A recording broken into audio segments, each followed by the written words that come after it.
সুপ্রিয় বন্ধুরা, আমাদের আজকের ভ্রমণ কর্মসূচিতে আপনাদের সবাইকে স্বাগত জানাচ্ছি। আমি আজ আপনাদেরকে নিয়ে যাচ্ছি ময়মনসিংহ জেলার সীমান্তবর্তী ধোবাউড়া উপজেলার গোয়াতলা বাজারে। এই গোয়াতলা বাজার হতেই ধোবাউড়া থানা এলাকার সীমানা শুরু হয়েছে। গোয়াতলা বাজারটি গোয়াতলা বন্দর নামে সুপরিচিত। গোয়াতলা বাজারের পূর্ব দিকে নেত্রকোনা জেলার পূর্বধলা উপজেলা অবস্থিত, পশ্চিমে হালুয়াঘাট উপজেলার সীমানা, উত্তরে ধোবাউড়া বাজার এলাকা এবং পশ্চিমে ফুলপুর উপজেলার সীমানা অবস্থিত। গোয়াতলা বাজারটি সুপ্রাচীন এবং ঐতিহ্যবাহী একটি বাজার। একটা সময় জানা যায় গোয়াতলা বাজারেই থানা প্রতিষ্ঠিত হওয়ার কথা ছিল, কিন্তু পরবর্তীতে বিভিন্ন কারণে ধোবাউড়াকে থানা ঘোষণা করা হয়।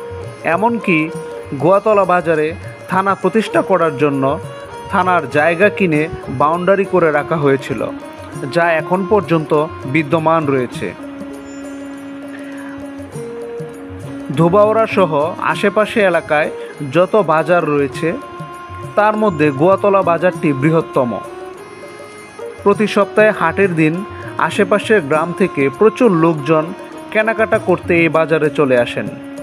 এ বাজারে কাঁচামাল যেমন শাকসবজি, মাছ, ফলমূল, পান সুপারি, মুদি মনোহারি দ্রব্যাদি সহ স্থানীয় চাহিদার সব কিছুই বেচাকেনা হয়ে থাকে। এ বাজারে ছোট ছোট সোনারূপার দোকান রয়েছে, যেখানে গ্রামের ললনারা, গৃহবধূরা তাদের শখের অলংকার আদি তৈরি করতে পারেন। বাজারে কাপড় চোপড় বিক্রির বেশ কিছু দোকানপাট রয়েছে। এ সমস্ত দোকানপাটে বেচা বিক্রি বেড়ে যায় বিভিন্ন উৎসব এবং অনুষ্ঠানকে কেন্দ্র করে, যেমন ঈদ এবং পূজা পার্বণে বেচা বিক্রির ধুম পড়ে যায়। এছাড়াও বাজারে বেশ কিছু কামারের দোকান রয়েছে, যেখানে কৃষিকাজের বিভিন্ন উপকরণ কেনাবেচা এবং তৈরি করা হয়। সাপ্তাহিক হাটের দিনে গবাদি পশু যেমন গরু, ছাগল, হাঁস, মুরগি প্রভৃতিও কেনাবেচা হয় বেশ। এছাড়া এই বাজার থেকে গরু, ছাগল কিনে আশেপাশের এলাকাগুলোতে সরবরাহ করা হয়।